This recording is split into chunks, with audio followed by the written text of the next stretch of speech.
Riveting content. Empowering your life. Welcome to the Sphere. This episode is sponsored by 3 Hues Painting Studio. Come paint, sip, and party at 3 Hues. Visit our website today at 3hueshouston.com. Looking to advertise? Join the Sphere's vast demographic reach of thousands of people all over the world. Send an email today to advertise@thesphere.tv or call us at area code 832-772-7789. Houston Housewives of Finance. For more information on increasing your cash flow, becoming your own money manager, and to schedule your complimentary personal finance strategy, contact the Houston Housewives of Finance today at 1-844-700-4463.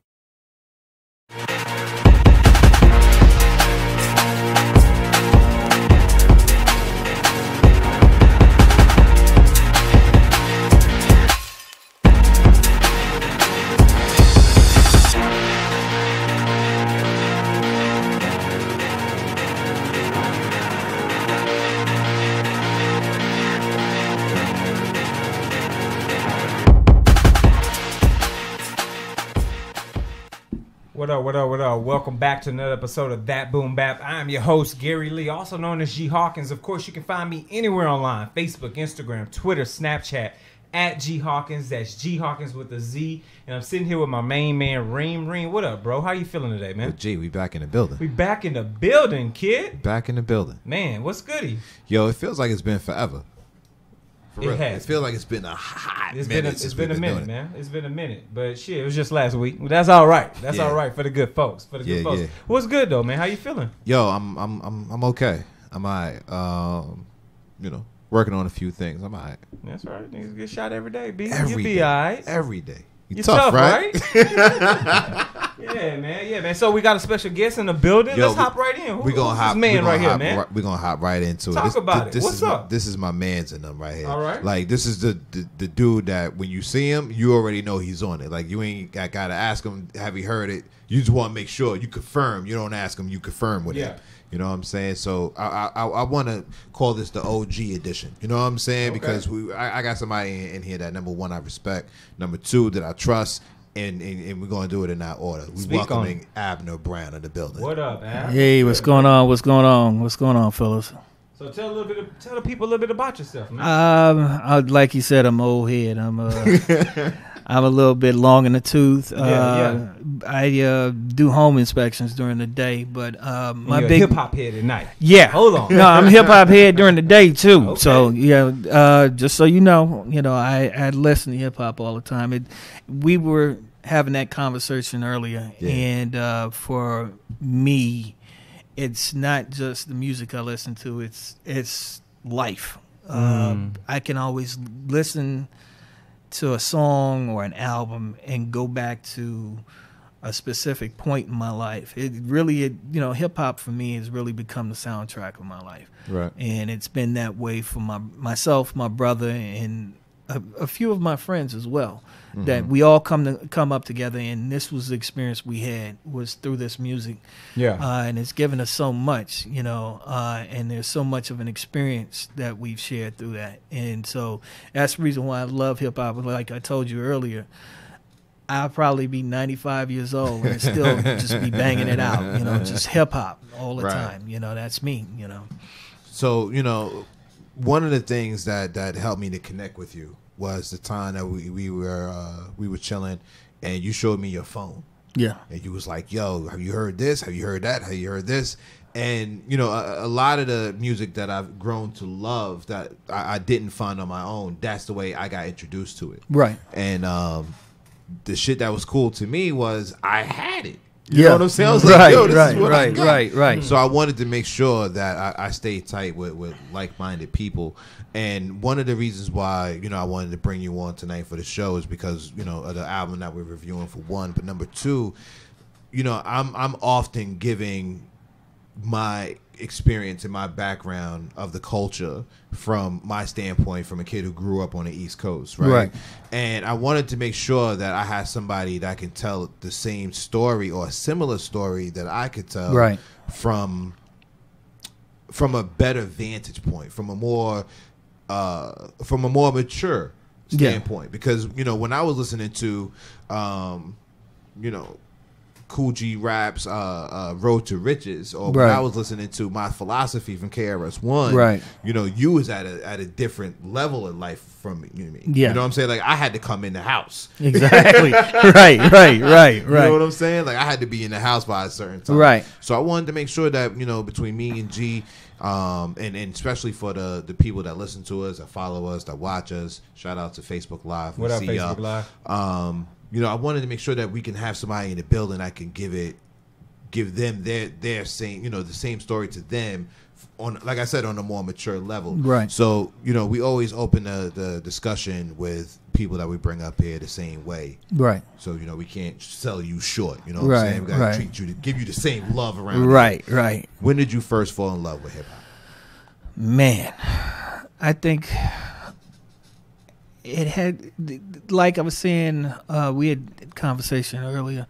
I had a friend who, this is right around, I'd say 79, 1980. He was at Howard University, a friend of the family, and he would send back tapes from when he was up there at Howard. And some of those tapes were flash tapes. And when you say flash, Grandmaster Flash, you know, and so that was my first. What that means is that tape made it from out of the projects in the Bronx, down to Washington D.C. to the Howard University campus, which then moved all the way down from Washington D.C. to Houston, Texas. And the tape that I got was an old 8-track tape. Yes, it was on an old 8-track tape, and so because that's what he had to record it. He got it copied from somebody else. And so he sent that to me. And so I would listen to it. And it was always frustrating because you wanted to hear something over again. You had to go to the next channel. You know, anybody that's familiar with 8-track, you know, you'd have to advance to the next track and then come back and play your way back in. But the thing about it was, it was around that time. And then, of course, you know, Sugar Hill Gang comes out and everybody's down here. Was crazy over because it was the first thing that they ever heard like that. I had been listening to the flash tapes and the other tapes that he had been sending, so it was not really new for me. But it was good to see hip hop on a nationwide range being recognized. It also, if you go back and do the history of it, for me, it was like, okay, Grandmaster Cash should have been getting his due for this, you know, because, you know, they basically just stole the song from him. And that, to me, is one of the reasons why I have Grandmaster Cash in such high esteem. You know, people talk about their top fives. I'd find a way to put him in there because, you know, it was his song that really introduced the nation and the world to hip hop. Right, so and that speak. song being Rapper's Delight. Rapper's Delight. Yeah, Rapper's Delight. If you listen to what's the third verse on the record, that's all Cash right there. Yeah. You know, they even spelled out his name. They didn't even bother to change it. You know, I'm the CAS, the NOVA, the rest is FLY. I mean, that was him. That was him. You know, and so that was around the time that I really began to fall in love with hip hop. When we were in high school, me and my brother, my brother made this deal with my mom and dad. If I have good grades on my progress report, can I get some turntables in the mixer? Well, nice. he had the great progress report. He got the turntables in the mixer, and then 6 weeks later, we got him taken away because his report card just went downhill after that. But and what was spinning all day. Exactly. And I remember, and the great thing about hip hop back then, I just remember going to the store and we wouldn't buy. Most people go and buy an album. We buy 3 copies. Yeah.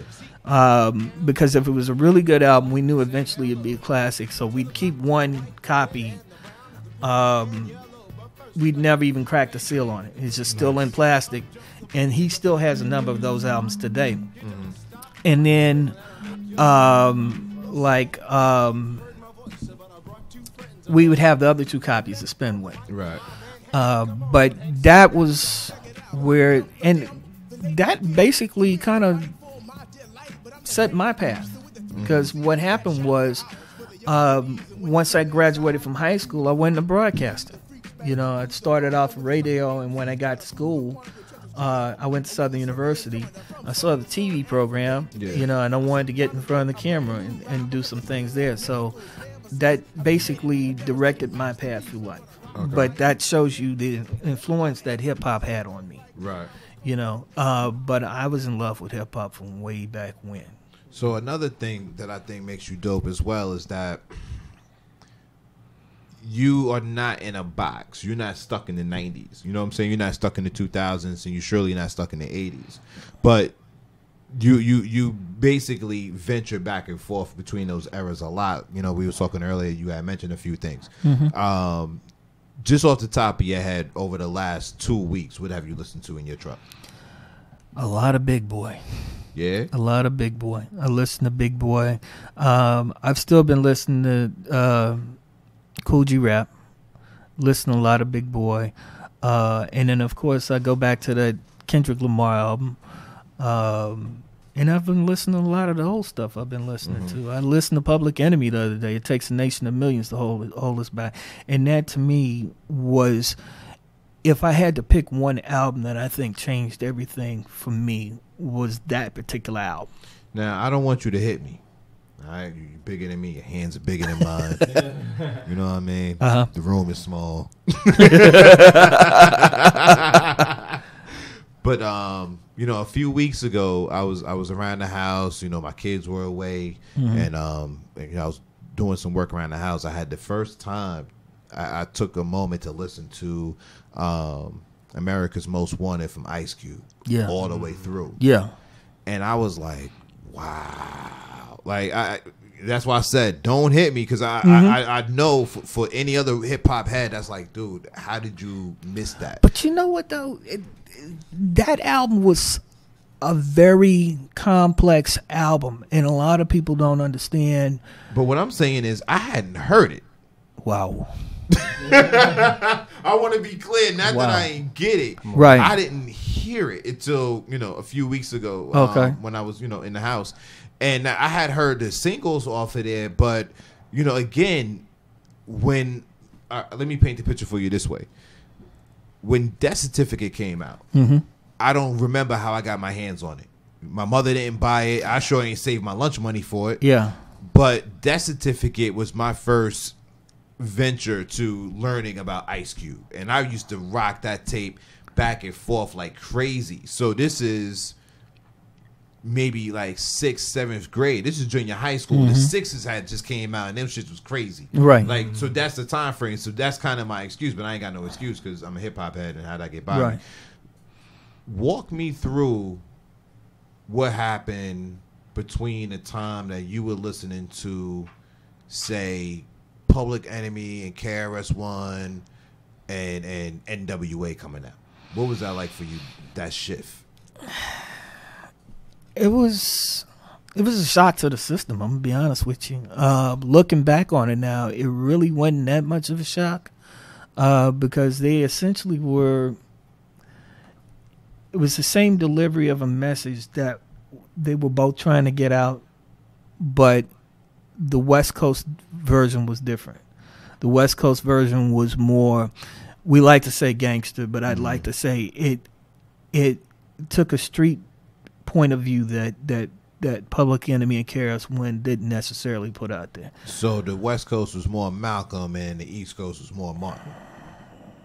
No, because the East could be pretty much Malcolm anytime they wanted to be. Yeah. I couldn't put it in that type of terms. What I would say is the East Coast version gave you a direction of where we needed to go, whereas we understood where we needed to go, but we didn't exactly know what the problem was. We didn't know what was actually going on out there. And if you were on a college campus, and you weren't coming from like Compton or South Central, you didn't necessarily understand that you had brothers just getting pulled over for on the side of the road for no reason at all, and forced to lay down face down the street by the police.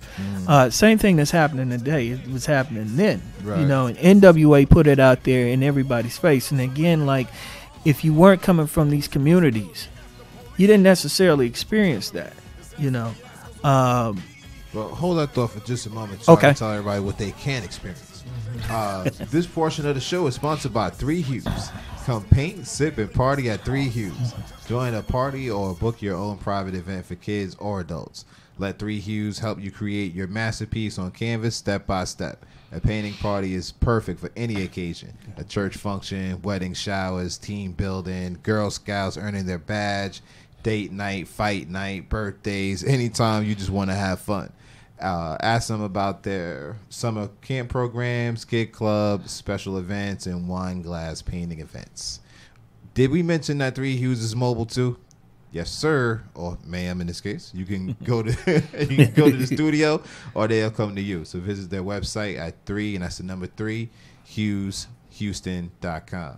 So shifting gears for just a moment, right? Being that you're so well vested in the culture, and especially in the history of it, and you being so balanced that you appreciate what pops off today, what do you feel as far as trap music and the transition that it went through from, let's say, well, we're in 2017, right? So we could comfortably say that trap started kind of making its way in the early 2000s. So it's safe to say that trap's been around for at least 10 years. G, you would agree? Yeah, roughly. Okay, so what would you think about I say that trap went through a transition. Now, here's the thing. Yeah. I went home recently. I was in Long Island, building with my peoples. Right. And they all kind of had the same attitude where it was like, yo, this shit today is just whack. Like, the game needs a life jacket. Like, we need to pump, more music, back to what we had in the 90s back into today. Where I feel like, yo, I'm just as good then as I was now. And I think you're in that same lane as well. Right. But when it comes to trap music, I got to admit, like today, I may be totally turned off from it. But, when Jeezy and T.I. and what's T.I.'s? Young Berg? Not Young Berg. Not Young Berg. Dro. Yeah, Dro. A lot of them, even, Yin Yang Twins was more crunk, but it was still kind of, same kind of music to me. I feel like we going from that to what we got now has definitely been a transition to get there. So, what's your feel on trap from where it was to where it is? I kind of feel like they de-evolved, if there was such a thing. When you get to a point, everybody saw the interview the other day with Joe Budden and Migos. Yeah. You couldn't understand a word that dude said, and that's the way it is on the album. I came from a point in time in my life where I remember Chuck D saying, if they couldn't hear you or understand you, you were getting thrown off the stage. But now that's the norm. And again, too, the question is, where is your music moving people to? And that's the important thing to understand. Back then, when we talked about Public Enemy moved everybody that was listening to them to a certain place. They had had people wanting to do certain things. Get themselves into school or do something, with their lives, do something better, and it wasn't just them. It was KRS-One was the same way. And even if we talked about NWA, we at least understood that something was going on out there and we needed to be vocal about it. We can't be vocal about anything we hear. I don't understand half of what they're saying. I mean, not without a lyric sheet. So let me ask you this then. You know, who do you pick as far as being the one that opened the door for trap music? You know, who would you say is the originator of that style? I would say T.I., but you could also make a good case for Rick Ross, you know, with what they were doing there. But personally, I think T.I., with what he was doing when he first came out, he set the table. Mm-hmm. And others took it, and it evolved to where it is now. Mm-hmm. But I would say T.I. was probably, if I had to say the founder, not founder, but the father of it, Right, so to speak. You know, you could probably point to him and say, okay, well, it started here with him. Just like with the West Coast, you can always go back and point to Ice-T. mm-hmm. being the person that started it all on the West, Yeah. you know. But yeah, in my opinion, T.I. Let me give a shout out to some of my family on Facebook, man. Shout out to Mr. Goodbar, and shout out to you, sir, for all of the great things that you're doing with your radio show. I do check out The Remedy. I do share, you know, the advertisement and everything for it, and I'm gonna continue doing that because that shit is dope. So all my peoples, make sure y'all shout out my man and follow him. Shout out to Ziggy, man, from Intermission and the Bays Johnny Cage. We see y'all. Shout out to Lloyd, my man Joe, my man Pat, PK. What up? What up? Shout out to my wifey. Hi, baby. Shout out to my mom who's watching. Hey, cat. So yeah, jumping back, I would probably give it to T.I. as well. And it's funny because I feel like T.I. used it more as a tool. This, you know what I'm saying? And I feel like he did it Jay-Z where he was like, you know, I'm off that right now. I'm gonna move on to a different sound.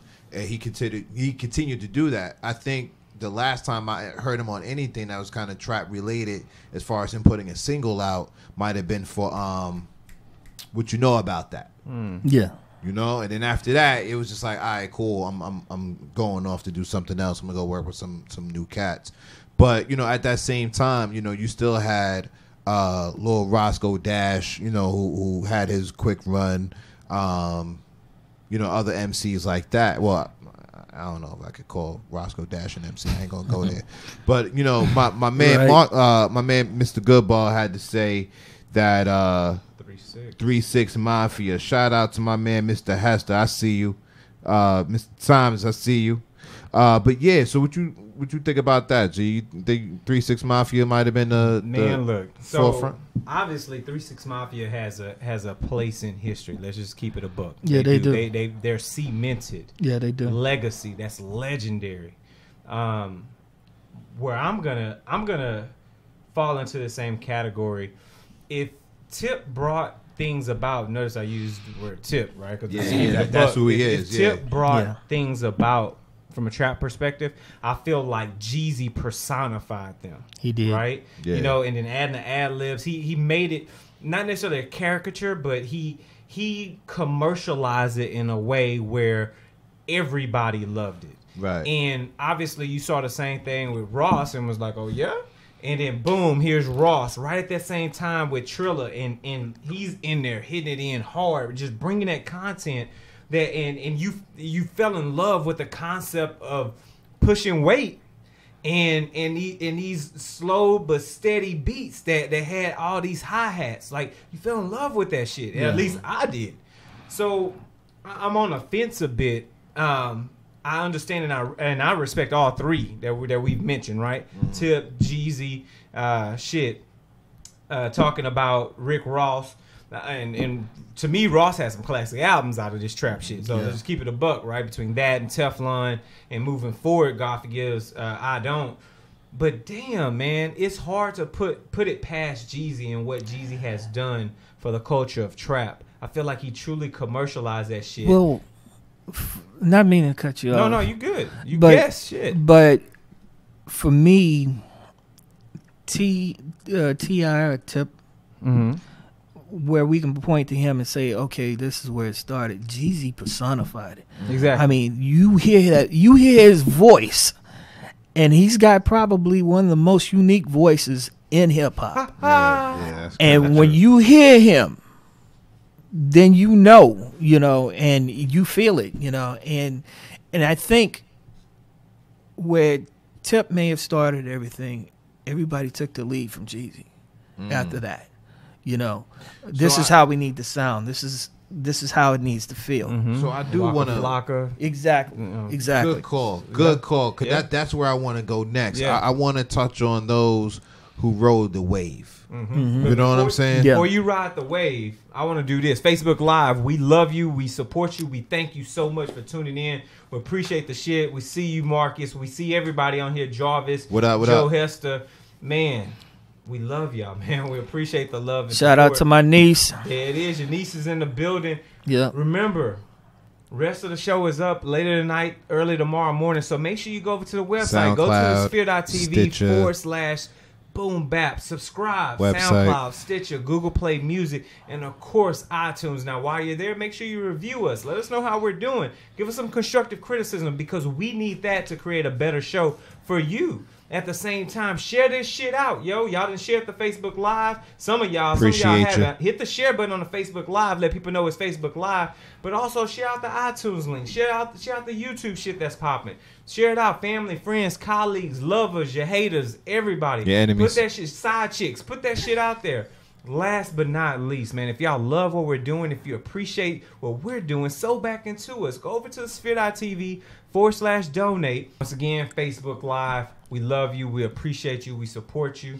We're going to dive back into this shit. We'll see you all later on for the rest of the episode. Yep. So, hopping back in. Yeah. Let's. I mean, we got a lot of shit to cover. We ain't covered the And news yet. we hadn't, man. We really haven't. We cheated Facebook out of the news, yo. Yeah, we did. It shit happens. That'll be all right. It is what it is, man. So, where do we go from here, man? Are we wanting to have this conversation about this track of the week? We want to dive into the news. Where you want to go with this, man? I'll put it in your hands. What's up? What? Let's touch on the news. We can speak on that real quick. We'll jump in the track of the week. Let's go. All right, cool. So let me see something real quick. I mean, I'll start it off, man. Real quick. R.I.P. R.I.P. to our man P, man. R.I.P. to Prodigy. This is so fucked up. Like, out of the this blue, is so sickle fucked cell, up. The crisis. The sickle cell is not out of the blue. Well, no. I'm just saying he wasn't expecting to have a crisis. You know what I'm saying? Crisis is just happen. You don't. Yeah, you're not aware. Yeah. That's why I say out of the blue. Yeah. Right. So, and obviously he lived. He died around the time that you're expected to live with sickle cell. I would say the man had a good life. Yeah. I think he once again we talked about legacies being etched in stone. Mobb Deep is etched in stone. Shit, man. Speak on it, man. How y'all feel about this? There's there are times where you're affected, and his passing affected me more so because I also have a member of my family who suffers with sickle cell, and I know that he's not gonna live the long life that I'm living. Yeah. So that does affect me, in that sense. But then when you think about what you lost in a voice, and the thing about it is people live their entire lives wanting to be heard by somebody. And here's somebody who was heard and understood and loved by everybody in hip hop, and I remember I felt the same way when I found out he had passed, the same way I felt when I found out that Sean Price had passed. Ooh. That hurt. Yeah. I mean, it hurt. Yeah, it did. Genuinely hurt. I remember when I found out Phife passed away, I remember waking up, picking up my phone and seeing that Phife had passed away. I threw the phone across the room. Damn. That's real. And anybody can tell you I baby my phone because I make my living with my phone. Me too. But that's where I was, and that type of thing, when you lose somebody who their voice is constantly in your ear or their words are constantly in your head, that hurts.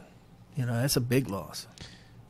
you know, me being the hip hop guy that I am, I hope that nobody, you know, took it like, you know, I wasn't gonna show no love. To be honest, I ain't want to talk about it. You know, I just came from New York, and I found out about it when I got there. Like, I think I had just got to Long Island, and I think I might have been there for about like an hour. And you know, again, shout out Intermission, my man Beige Johnny Cage Howard. I was texting him, and he hit me back, and he was like, "Yo, you heard what happened to Prodigy?" And I was like, "Prodigy who?" And he never answered me. Yeah. You know, he was doing something or whatever it might have been. He didn't answer me back. Yeah. And I hop on Google, I do a search, and I find out what happened. And it felt crazy for me because it felt like I found out the same place that I found out about him. Like, it came full circle for me. Like, damn, this is fucked up. I agree with you 100,000%. It felt like when Sean P passed, because I've been following Sean P since Boot Camp Click. Yeah. You know, since Helter Skelter. Supported everything that he's done. You know, went looking for his music. Was completely entertained, number one. Oh yeah. Impressed so much, and watched him grow. You know what I'm saying? Like, I didn't think Sean P back then would be who Sean P is today in the culture. Yeah. You know what I'm saying? Like, he was dope then, but for him to, you know, do the solo thing and then do it so well, to find a lane to just ride out. Right.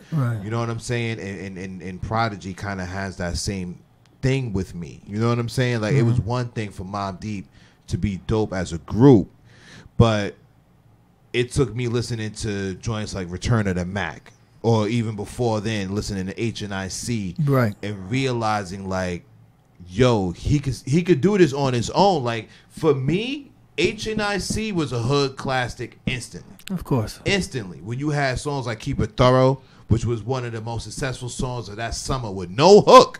No catchy hook. Nobody singing on the shit when everybody was singing. You know what I'm saying? You know, he was also a trendsetter. You know, wasn't nobody rocking no chains with the big Max on it like he was in New York. You know, once he started wearing the 40-inch chain, everybody ran out and got a 40-inch chain. Right. You know, once he started rocking all the tattoos all across his neck and his hands, everybody started rocking the tattoos across his necks, their necks and hands. You know, the funny thing, and I was telling my wife, because, you know, she's not a hip-hop head like we are. You know what I'm saying? What I explained to her was like, you remember how upset you was when you lost Prince? Today's my day. Exactly. You know what I'm saying? Because I remember listening to Peer Pressure. Yeah. I remember the summer that Shook One's Part 2 came out. Yeah. I was in the streets listening to cars go by, banging that song. Yeah. I know Flex played the song 50 times because he brought it back 25 times before the first verse was over. Right. You know what I'm saying? Like, I remember getting the album and knowing, like, this shit was real. And then, you know, like I said, being in the streets, you heard about the issues he had with other rappers in the streets. Yeah. Like how he had beef with Keith Murray and how they was fighting with one another. Or how he had beef with another dude who was on hip hop, Love and Hip Hop a while ago. They ain't his claim to fame to me, but you know, they had I ain't gonna mention them on name, but he had beef with other people where, you know, you seen that, you heard that, you knew that, you know. It didn't, you know, he was also common folk as at the same time in a sense, because he used to go to the McDonald's that my ex-wife used to work at when we were kids. He used to always go through there, and all he would order was French fries. Right. So she would, you know, when she seen me, she spoke to me, she would be like, yo, I seen Prodigy. It was almost like, where that nigga at? Right. Little do a lot of people know, he actually is from Parkside, Hempstead, Long Island. He moved out to Queensbridge when he was young. Right. And was raised up out there. Always came back and forth. So the shit that I know of him is from a fan standpoint. And if I know all that, then it's almost like I know my cousin. You know what I'm saying? But for them albums that they put out, all the classics that they did, or the features that they did, you know, he'll always and forever be remembered for being on LA when them niggas was trying to ride on us. The first motherfuckers to defend New York was Mobb Deep, Capone Noriega, and Tragedy. And that's a fact, son. You can check that. Check that. Video and everything. Check for that. You know what I'm saying? So for him to continue, you know, moving forward and doing his solo albums, his features, the works that he's done with Alchemist, P was that dude, man. And P had me wanting to have the dragon tattoo on my hand when I was a kid. Right. You know what I'm saying? Like I wanted to be in spots like the tunnel and all of that, but I ain't had no way to get the fuck back home, so I wasn't going to the tunnel. You know what I'm saying? But you know his voice and you know the shit that he said. You know, there's a couple of tracks that will always stick out in my head. One of them is YBE, Young Black Entrepreneurs from the HNIC album. And another song from the HNIC album called You Can Never Feel My Pain, where he went into crazy detail about his issues with sickle cell. Right. You know, and I learned about it really, truly from him. You know what I'm saying? And when he went to jail, he came out. I wrote the book that he wrote. I bought it. You know, I have it in the crib. And the funny thing is, I just had my son reading it a couple of years ago. Right. You know, it wasn't a punishment. I just wanted him to do something other than video games, and I wanted to give him something that he could read that he would actually, you know, want to flip the next page to. I gave him Prodigy's book. Yeah, that was a good move right there. You know, so Definitely a good move. This definitely goes down with the Sean P's, the Fifes, rest in peace. So unexpected. And Sean P though, man, that rest in peace. Condolences to his man. family. I hate that. I remember I had just seen that dude a year prior to that at the A3C, and Sean Price, yeah. I was happy as fuck. One of the quick memories that came to my head was I was so happy that I went to go see Mobb Deep here in Houston at the House of Blues when they performed with Ghostface and Raekwon here. Yeah. I was there in the crowd. Shout out to Kimmy. What up, homie? She was there with me. Well, not with me, but she was in the building with me. You know, everybody who was there. I even think Goodbar was in the building that night. Now that I think about it. Which puts it on my mind, if you got an act or somebody that you follow and they come into town, go out and see them, because you never know. You never know. Go out and see them while they're here, and enjoy them, because they could be gone tomorrow. And I'll tell you right now, no matter where I've been, any city, any borough, any town, any village, even on a motherfucking boat, I don't care who you are. If you're into rap music, if you consider yourself a hip hop head, there's no way you're standing still with Shook Ones 2. Part 2 comes on. It's just no way. I've seen crowds lose their motherfucking mind to that record, and it's definitely one of those records that will always and forever be a classic. So, you know, again, man, to, you know, anybody who haven't heard these records that I mentioned, or, you know, some of the songs that we just spoke on, go do your homework, man. Do yourself a favor. Learn about Prodigy and, you know, appreciate Mobb Deep. And, you know, again, condolences to the family and his friends and, you know, other fans around the world who share the same pain that we do right now. So, Indeed, man. Let's take a slight detour and slight break for one of our sponsors for the show while we would let this rock out. all right. And that's sponsored by The Sphere. So, are you starting your business or looking for a place to advertise? Do you have a need to reach out to thousands of people across the world to build your brand or sell your product? If so, get your product placement and advertising needs handled right here at The Sphere. We offer a wide variety of content delivery platforms, including iTunes, Google Play, SoundCloud, YouTube, and Stitcher. Plus, we have a vast demographic reach within the United States as well as modern countries across the globe. Our enriched content and inspiring dialogue coupled with your strategic ad is sure to hit the mark every time. Call us today at area code 832-772-7789 or send an email over to advertise@thesphere.tv. Man, oh man. All right, so in respects to time, I think we can hold our track of the week to next week. All right. We can hold that, man, because we've been rocking out so much. I don't even want to take away from the vibe. And we've been staying in this classic mode. Yeah. We want to talk about a hip hop legend Icon. that decided to come back and bless the game with something. Just because he could. Just because he could. Because he started it anyway. Yeah. Like for real, like he started it, dog. Like, do we have to, continue talking about it in this form? Can we just go on and get on with it? I mean, it's up to you, man. Tell me how you want to. Yo, man, I am so happy to sit here and be able to talk and vibe to such a legend who I consider to be the godfather of New York's gangster East Coast music. My man Kool G Rap. I am such a fan, yo. Like, for real, I am such a fan of G Rap, Mr. Giancana. G Rap. It's not too many artists that I've ever felt like spit a bad verse. And I go back with Kool G back when he was, in the group with DJ Polo. You know what I'm saying? Mm-hmm. And I don't know where to start. I think my favorite verse from Kool G Rap is probably from the Symphony. But I think my favorite song of all time was Road to the Riches. Easily. But it's hard because when I compare Road to Riches with They Got a Brother on the Run. Yeah. I'm just gonna let that sit there for a minute. Yeah. That shit was the remix. That shit was so fucking hard. It was a verbal movie. It was a fucking movie. You understood what he was doing, why he was doing it, and you probably would have did the same thing. Right. You know what I'm saying?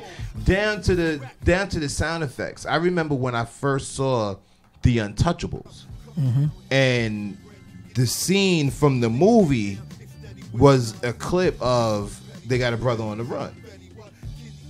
And I remember seeing the scene play out and being like, oh shit, that's where they got it from. Because I never knew where they got it from. Right. I ain't care. It was just that dope.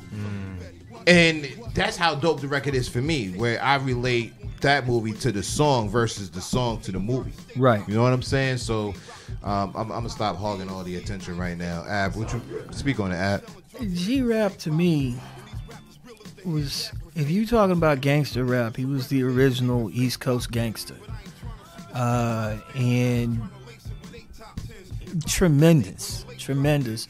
Off this new album, I think one of my favorites on there is the cut with Sean Price on it.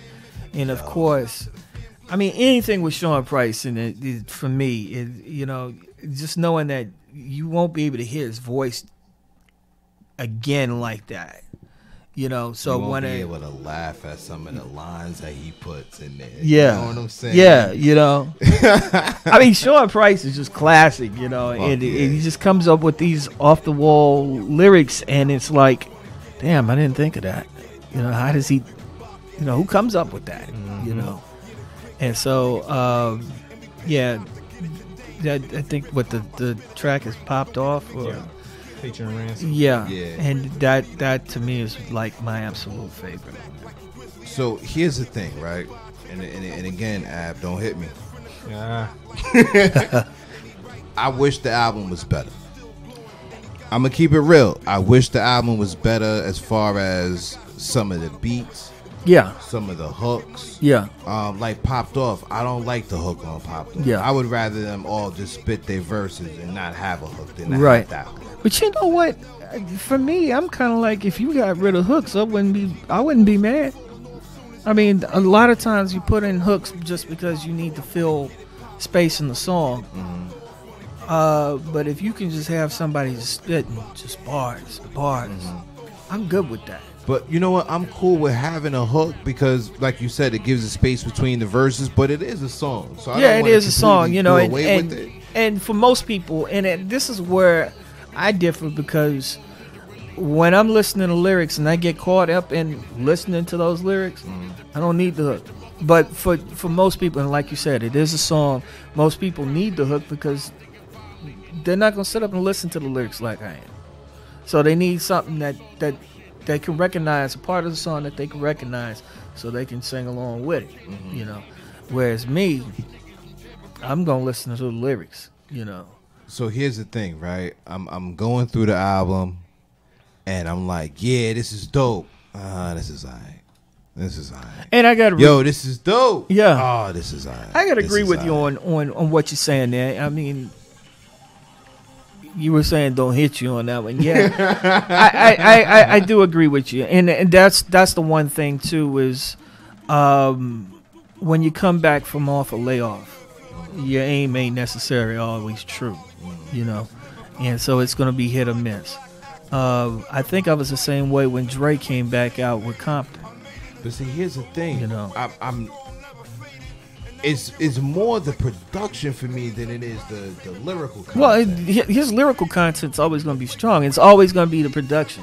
Yeah, it's always going to be production. So you for know? me, it was the production and the arrangement because I'm gonna tell you now, my joints. I like Mac Lean a lot. Like Fred the Godson just kills it. Yeah. But the dude who comes on after him, I don't feel like he carried the weight to close it out. It wasn't a strong close. Hard to follow, Fred. I don't like the track on Wise Guys, but I think Little Fame flows to it real good, and I think Freeway does what he always does. I think just because of his wittiness, his delivery, his passion, he makes just about anything work. You know what I'm saying? And then the song with him and Raekwon, Out for That Life, that was my favorite song.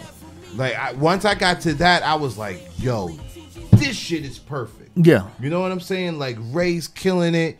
The flow, the tones of their voices, it's a great fucking record. But you know, for me, Raekwon and Kool G Rap, it's kind of like they were made for each other. Like they could have been related. I feel that. Like they're distant cousins or something, and they, you know, this is what they did growing up as family, not just as, you know, just being on the block together. No, as family, and they are kind of in the same vein. So you know, when they get together, you expect them to kill it. And that's what they did, you know. You expect that. Yeah, I'm with you. Total agreement. Some of the tracks on there weren't necessarily the thing that I would have led with for a Kool G Rap album. Yeah, you know? But I feel though, because of the features that he do have on there, that they bought their best. You know what I'm saying? Like I appreciate Sheik Luch's verse. For running with terminology of Saigon, I thought Saigon's verse was genius. Yeah. Because what better way to pay homage to someone you looked up to than to give them the roses while they can still smell them on their song? And that's exactly the and that's how you that do he it. did. That's how you do it. Yeah, that was dope. I'm a Crooked Eye fan, so I think that Crooked Eye is super dope. Pairing him with Willie the Kid is dope as fuck. I don't think a lot of people know about Willie the Kid. Shout out to you, sir. Like you said, the joint with Sean Price. I don't think Ransom carried the weight though. Just like with Mac Lean, I don't think Ransom closed it out. Yeah. But it's hard rhyming after Sean P. It is. So I blame that on the arrangement. I think if you would have switched Sean Price for Ransom, that it would have been a lot better. And you would, I ain't gonna put that on you. I would probably appreciate Ransom's his verse more, right? Because I don't put the responsibility to close out the song strong on him. Yeah. So not saying that he's the weak link. You're the bridge to get me to the end of the road. Yeah. And that end of the road needed to be that big ass grizzly bear, aka Sean Price. Mike Tyson. Word. Mike Tyson. Yeah. And then rest in peace, you know, G. I know you probably gonna get at me for this one, but no, I'm not. Yo, that's one of mine, man. My man's in Conway and West Side Gun. Yo, I played it earlier. Yo, they jacked the record, though. Yeah. They stole the record. Know what they did, man. They stole the record. Yeah. They're goons, man. Yeah. They gooned them for the record. Yeah. But that's the beauty of it. That's the beauty of this era, man. That's the beauty of this album, when you're able to take guys that are from the present and mix them with such a legendary and iconic person like Kool G Rap from the past, and you see what artists could hang with someone at that caliber. Right. And I think that's what we ended up with, right? I think just looking back at what we've got, I think we ended up with great choices from an artistry perspective. Nori's on here. We mentioned Fred the Godson. I want more from Freeway, but every time I see him, I'm damn sure gonna listen to him. Yeah. We already talked about the chef, so it's like you got these core guys that are excellent when it comes to the bars. The one weak link for this album is the production. That's the only thing. Some of the choices is like, damn. Yeah. You got Nas on this. Like, who was making these production decisions? Man? I used to always wonder that about Nas. Who would do that to him? See, same shit. Yo, cause I be like, don't they? Somebody in the room could have said no, stop, pause, don't. Not on that track. Not on that one. Not on that one. But Listen to the next one. But you know what though? Yeah. He has constant collaborators, right? Like Yeah. Salam Raimi. Salam don't do him wrong. Right. You know what I'm saying? Whenever he gets with Primo don't do him wrong. Of course. You know what I mean? Yeah. So there's a few people like since Illmatic that he's worked with. You know who actually is the gamble as far as production? LES. Yeah. LES is the gamble. Yeah. 'Cause sometimes he's. I ain't even gonna pull no punches, B. You are off much more than you want. Word up, but we appreciate you. And it is what it is. Well, we know it's not about the bag. We hope the situation ain't got nothing to do with finances. But of course, if it does, they can get that shit handled. Yeah. With Houston Housewives of Finance. So, did you know that only 4 states in the United States offer financial education? 33% or more than 77 million of Americans don't pay their bills on time. 39% of Americans carry credit card debt from month to month. And 39% of adults say they don't have enough money in savings. Don't become one of these statistics. Let Houston Housewives of Finance advise you on increasing your cash flow and becoming your own money manager by scheduling your complimentary personal financial strategy. Contact Houston Housewives of Finance today at 1-844-700-4463 or email them at info@HoustonHousewivesOfFinance.com. Ask us how you can participate in a complimentary financial literacy workshop near you. Houston Housewives of Finance are the new faces of the new age of financial services. But damn sure ain't about the bag, B. And if it is, we got it over here at the Sphere. We can fix that problem. But overall, I hope this isn't the last. Yeah. I'm looking for more from Kool G Rap. And I think other legends need to continue to push forward. Well, you know, I'm just saying. We'll definitely have to see. But I'll tell you one thing. I would definitely like to hear more from Willie the Kid. I would definitely like to hear more from Fred the Godson. I hope that he continues to stay on this grind. Shout out to Terminology. I think the album that he dropped last year was really dope. It was dope. Damn near made our top 10. Yeah, damn near made our top 10. Honorable mention. Word. So I think that he, you know, again, it's not the talent. You know, it's not. Yeah, it wasn't the features and nothing. You know, everybody really brought their A game. I think some of the standouts again is Raekwon, Fred the Godson, King Crooked Eye. Again, Little Fame, of course. Sean Price, man, so rest in peace.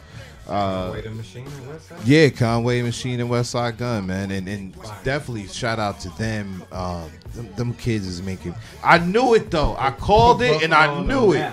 I called it and I knew it from the moment I heard that record. I was like, dude, someone finally used the beats that they stole from RZA from like 18 years ago. They finally got the balls to be like, you know what? Fuck it. We're going to use these beats. They don't even know they made these beats anymore. Them niggas smoke mad weed. They don't even make these beats. You know what I'm saying? Because when I first heard Fly God, I was like, yo, other than all these extra sound effects these niggas make, this is a Wu-Tang record to me. You know? You put me on though. You put me on. You fought it. You fought it. I give it to you. You fought it for a while. Fuck that. Who are these young ass niggas? What they talking about, man? But yeah, man, I'm about that life now, man. That's what's up. Yeah, I respect it, man. So you ready to close? What's that? Griselda. Griselda. Yeah, I respect Griselda, that shit, Shady. man. I think it's Griselda, Shady, Aftermath, and Scope. Everybody, it's a little bit of everybody. It's a little bit of a lunch line, but there's enough food to go. Damn show is. As long as it's not a bunch of 360 deals. Yeah. Right. Nah, I don't fuck with those. Not at all. But Abner, my G, man. Yes, sir. We appreciate you, good brother. Thank you for having me out, man. You took us back, man. I appreciate you dropped that. some gems on this goddamn table, man. And I want to say thank you so much. Thank you. And you notice, I sit back and listen. Like when we bring guests on the table, I don't talk much because I've got to pick up shit and learn. So I just want to listen and learn, man. I appreciate it. I can't wait to get you back on this table. Man, I'd love to come back, man. I got tons of stories. I'm sure you do. Shit. Yeah. So. What said 8 tracks? Hold on. And you know what, man? I'm gonna make sure not to do it last minute. So thank you for having the time. Wanting to spend it with us. No problem, man. I appreciate this. Yeah, coming from somebody who watches the podcast, you know. Appreciate it. Yeah, because I hit him at the last minute, like I had it in the bag already. I was like, yo, just making sure, son. We got people coming through. I was just like, all right, cool. Like, shit. Yes. Yep. Yeah. But definitely, man, let the people know where they can reach you at, man. You can reach me on Facebook, Abner Brown. Twitter, Abner Brown on Twitter. In fact, Abner Brown everywhere. Instagram. And I do run a home inspection business. Best in the business. I try to be, at least. Man, I've used you twice. You're the best in the business. Oh, okay. Thank you, sir. Thank you, sir. It's Arsenal Inspection Services, and the phone number is 713-501-3134. So call me for your home inspection needs, or if you just want to talk hip hop, we can do that too. That's what's up. That's dope shit. Reem, of course, where can I reach you at, my G? Yo, holla at your boy. On Twitter, I'm Reem at Reem Boom Bap. I can't front. I'm happy most cases that shit is up there. Sorry, man. It's all good. What up, SoundCloud? Everybody who listen, follow me at Twitter, Reem Boom Bap. Instagram is NYKAY79. Coming across some hot joints on SoundCloud, man. So fuck with me there, Kareem Tillman. Royce the 5'9" got a new project out, Bar Exam 4. Let's make sure we throw that out there. Indeed. I was halfway right about Jay's new shit that drops tonight. Let's stay focused. Oh yeah. Make sure if you got title that you on it, and if you don't, you know somebody who got title, tell them to bring their phone over to the crib. Y'all meet on the block or somewhere. Bluetooth that shit up. Word, right? Man, Bluetooth it. Just everybody support him, man. Make sure that my man does his numbers. Anything else we want to plug, man? Yo, I think it's out now. You need your taxes done. Shout out to ATM Financial Express. Right. Express Financial, ATM Express Financial. Shout out to my kids, man. Shout out to my sister. Yeah, man. Shout out to everybody that follow me on the gram. Safe flight to my sister and my dude. They out of town right now. Fuck Spirit. You canceled my flight. That was fucked up. You got 2 more strikes to go, though. I'm gonna fuck with y'all, man. I'm gonna still fuck with y'all. But just know. Just so we know. Just so you know, man. But yeah, G. Cool. All right, man. Well, shit. I don't have all that. I was gonna do the country shout outs. I'm gonna do that shit next week. So next week we'll do the country shout out or some shit like that. We'll make that shit pop. Remember, hit us up here at the show. Boom Bap at the Sphere TV via email. You got dope tracks. You got that fire shit. We'll listen to your shit and we might just put it on for the track of the week. So hit us up or hit us up on social media at the Sphere TV. #Boom Bap because we're about that hip hop life. Of course, you can reach me directly. Yes. Instagram, Facebook, Twitter, Snapchat, Ashley Madison, man, Pornhub, Christian Mingle, at G Hawkins. That's G Hawkins with a Z. And remember, like we always tell y'all, rap minus lies equals hip hop. Yep. And that's that Boom Bap. We'll see y'all next time. Peace.